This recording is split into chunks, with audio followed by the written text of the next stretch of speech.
Chers étudiants, bonjour. Aujourd'hui, donc, podcast comme Fikra continue. J'ai l'immense privilège et l'honneur d'avoir parmi nous notre présidente, Madame Benani Souad, qui a accepté mon invitation. Merci beaucoup. Marhaba bik, Madame la Présidente. Tout d'abord, je voulais vous remercier pour cette opportunité et vous féliciter pour la qualité de l'édition Fikra. Alors, Fikra, c'est 10 ans. C'est le 10e anniversaire. Donc, qu'est-ce que vous ressentez à la 10e édition de Fikra? Alors, je tiens tout d'abord à vous remercier pour votre invitation. Alors, le salon Fikra, c'est le forum de l'étudiant entrepreneur marocain. C'est le premier salon d'étudiants marocains au Maroc. Et aujourd'hui, c'est devenu un rendez-vous après une décennie incontournable de l'université, car ça permet à tous les étudiants porteurs de projets d'exposer leurs projets au salon et surtout les inciter plutôt à entreprendre, Inch'Allah, avec le temps. Donc c'est un exercice académique incitatif et c'est le rôle de notre université. On forme pour entreprendre et aujourd'hui le salon Fikra il a été conçu dans ce sens. Alors, hier, j'avais recueilli quelques témoignages de visiteurs qui avaient félicité justement cette initiative. Et en voyant les stands, on se dit que finalement, nous avons réussi le pari de faire des étudiants entrepreneurs parce qu'on voit qu'il y a du travail. Les projets ont été sélectionnés de manière très pertinente. Donc, cette édition 2025, elle est marquée d'abord par beaucoup d'innovation, par beaucoup d'intelligence au niveau de la sélectivité, la sélection des projets.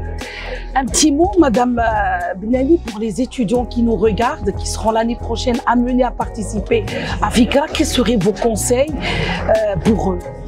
Alors, pour ce qui concerne les étudiants pour l'année prochaine qui vont participer au Salon Fikra à la 11e édition, c'est Inch'Allah. D'ailleurs, aujourd'hui, ils viennent voir le salon parce qu'ils sont en 2e ou 3e année. Ils viennent voir leur salon, ils viennent voir leurs camarades. Et il y a toujours place à l'amélioration. En plus, nous avons créé le Boost Hub, qui est notre incubateur pépinière d'entreprise, qui accompagne tous les étudiants avant d'exposer au salon Fikra, qui les accompagne pour pouvoir mieux gérer leurs projets et exposer, pouvoir mieux vendre leurs projets.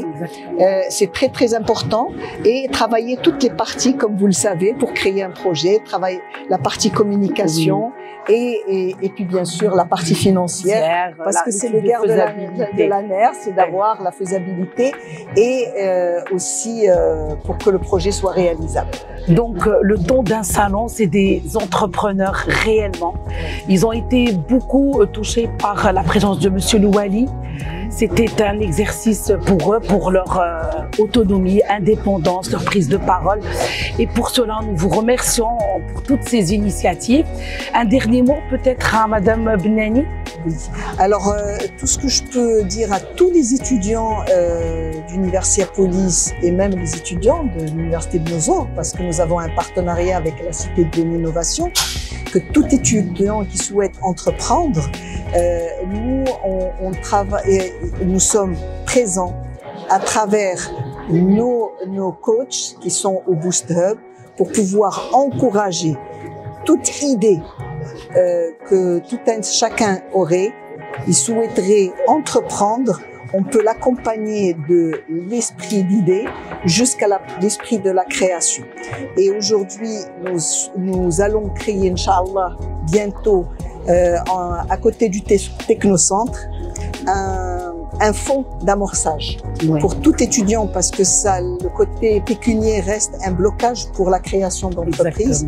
Donc, nous allons créer un fonds d'amorçage pour accompagner tout étudiant qui souhaiterait créer son entreprise. Inch'Allah, ça serait en début septembre. Inch'Allah. Donc, vous l'aurez compris, vous l'avez entendu de la bouche de notre présidente, Madame Benani Souad. N'hésitez pas. Donc, Fikra, c'est une expérience qu'on vit. C'est une occasion occasion incontournable, une opportunité pour vous de concrétiser vos projets. N'hésitez pas, nous avons un incubateur qui vous aide, vous avez des professeurs, vous avez Madame la Présidente qui encourage l'innovation. Merci infiniment de nous avoir accordé cette interview. Merci énormément pour tout ce que vous faites et à très bientôt. Merci.